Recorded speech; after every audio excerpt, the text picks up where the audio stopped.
En este video vamos a hablar sobre la función boxplot. Vamos a ver cómo funciona. Vamos a definir estos parámetros para nuestros gráficos.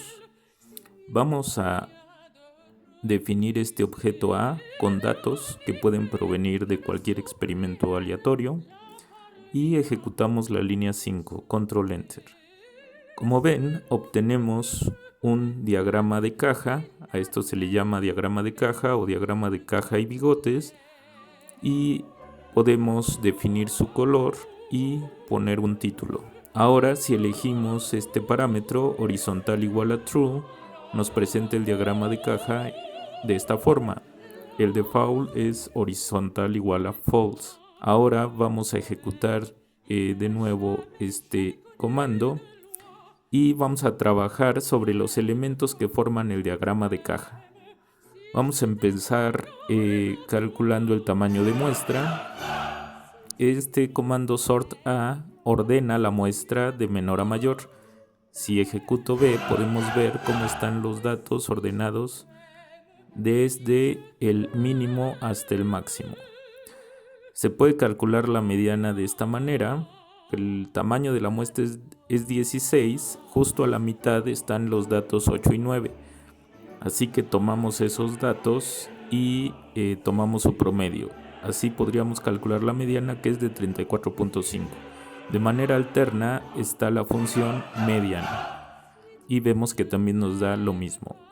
Si ejecutamos la línea 17, vemos que esta línea pasa justo por la mediana. Ahora vamos a calcular el primer cuartil. También se puede calcular a mano. 25.5 es el primer cuarto de los datos, tomando en cuenta que están ordenados de menor a mayor, y también lo podemos calcular con la función cuantil de esta manera y nos da 25.5. y vemos que es esta línea roja que agregué, y esa da el límite inferior de la caja. Ahora el límite superior lo da el tercer cuartil, o sea el cuantil .75, el cual lo podemos calcular así o de esta manera. Ahora vamos a agregar esta línea para ver el límite superior de la caja y para ver dónde van a estar estas alturas o estas distancias desde la caja. Digamos que la longitud de los bigotes. Primero debo de calcular el rango intercuartil, que es la resta del tercer cuartil y el primer cuartil, y el límite superior, en principio, lo vamos a usar para ver si los datos están más allá de esta cantidad. Y para los datos más pequeños, este va a ser un límite inferior para ver si hay datos más allá de esta cantidad. Si hubiera datos más allá de esas cantidades, se les llama datos atípicos, o en inglés outliers. Vamos a ejecutar esta línea, y en esta línea estoy preguntando si hay valores de A, o sea de la muestra, menores a este límite inferior, y vemos que no hay ninguno. Y si hay valores mayores, tampoco hay datos mayores. Así que si no hay menores o mayores, entonces los bigotes van a estar a las distancias respectivas del mínimo y el máximo. Estos mínimo y máximo los podemos calcular de forma alternativa, el mínimo como el primer valor de la muestra ordenada y el máximo como el último valor de la muestra ordenada, o simplemente con las funciones min y max. Así que agregamos estas líneas con color magenta y podemos ver que son justo la posición donde terminan los bigotes. Podemos agregar texto, y normalmente el diagrama de caja, una de las características es que te puede decir qué tan simétricos son los datos. Si esta línea está más o menos a la mitad de la caja y los bigotes son relativamente del mismo tamaño. Estos datos, por tanto, son asimétricos. Este comando, llamado boxplot.stats, nos da un resumen de las cantidades que se usaron para construir la caja. Bien, vamos a ver otro ejemplo. Ejecutamos esta línea 38 donde guardamos estos datos y vamos a ver las principales diferencias. Aquí en este caso, ya ejecuté la línea 34, sí hay un outlier, o sea, un dato atípico. Así que en este caso, el bigote ya no va a estar ubicado en el mínimo, puesto que el mínimo es este outlier.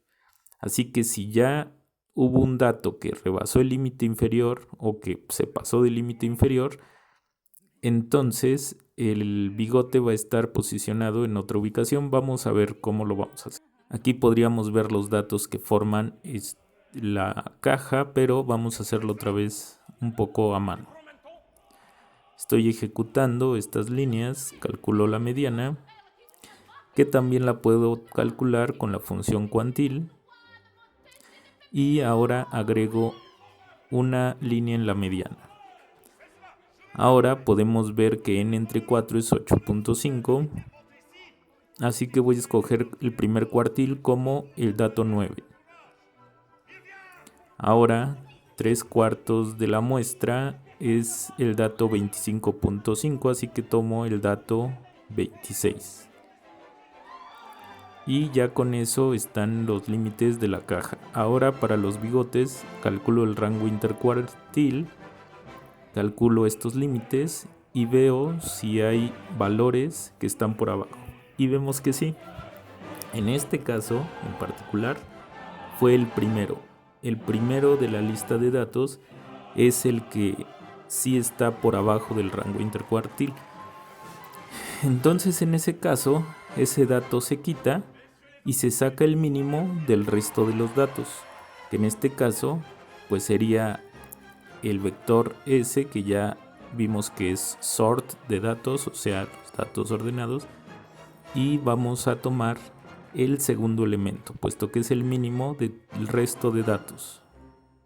Agregamos la línea y vemos que ahí está ubicado ese bigote. Ahora vamos a ver la línea 68 y vemos que no hay datos atípicos por arriba del límite superior, por lo tanto ahí sí el bigote superior está ubicado en el máximo. Bien, vamos a ver que si hacemos box plots de muestras que provengan de datos muy raros, podemos obtener gráficos como este. Estoy ejecutando la línea 71 y esto pues es una muestra que se obtuvo de una distribución log normal. Esta distribución pues tiene a veces unos datos muy atípicos y bueno, es un ejemplo para que vean cómo con el diagrama de caja podemos detectar una muestra que esté muy dispersa. Y ahora vamos a hacer unos últimos ejemplos. Voy a generar los datos, pero antes voy a ejecutar esta línea 73, que es una semilla que yo pongo el número que yo quiera para volver a obtener después la misma muestra aleatoria. Estoy generando datos normales. Vamos a ejecutar este box plot y vamos a calcular los 3 cuartiles de esta manera rápidamente. El rango intercuartil. Vemos cuál va a ser el límite superior, el límite inferior y vamos a ordenar la muestra. Así que nos preguntamos qué datos, porque los vemos aquí tal cual, pero si nosotros no construyéramos automáticamente el diagrama, tenemos que nosotros ver si hay datos por abajo del límite inferior. En este caso con el comando which me dice exactamente qué datos del vector ordenado son los que estarían por debajo si es que los hay. Vamos a ejecutar 83, control enter y me dice que los primeros dos datos son los más pequeños y estuvieron por abajo. Así que el bigote de abajo va a ser el tercer dato porque los primeros dos datos estuvieron por abajo del límite inferior. Ejecuto y ya tengo como bigote de abajo a la altura menos 1.53. Ahora, ¿cuáles están por arriba del límite superior? El dato 50. Ese, por cierto, es un vector o un objeto de una dimensión 50. Bueno, por ahí podemos calcular el tamaño de la muestra con n igual a length, así que tenemos 46, 47, 48, 49, 50 datos. Así que hay un dato, el dato 50, así que el bigote de arriba va a ser el máximo quitando ese dato, así que va a ser el dato 49 del objeto S. Así que ya tengo la altura, aquí lo podemos ver en el environment, va a ser 1.7. Con E es un objeto donde estoy guardando todos los elementos relevantes de la caja. S1 y S2 son los primeros outliers. Después va a estar el bigote abajo, después los 3 cuartiles, después el bigote arriba y por último el outlier de hasta arriba. Ejecuto este appline y en automático veo la localización de todos los elementos de mi diagrama de caja. Bien, ya para terminar vamos a ver que podemos hacer varios diagramas de caja de esta manera. Aquí estoy tomando un data frame con 2 listas de datos o con 2 vectores. Lo puedo hacer también para más. Por ejemplo, está este ejemplo de 3. Y también si yo agrego este comando de plot false, me da únicamente las cantidades con las que se construyó el boxplot. Así que aquí tengo los elementos relevantes sobre las alturas de cada elemento del boxplot. Ya para terminar vamos a ver un ejemplo de cómo podemos hacer muy atractivo nuestro diagrama con diagramas de caja. Vamos a ejecutar estas líneas y no las vamos a comentar, las pueden ver poco a poco en su casa.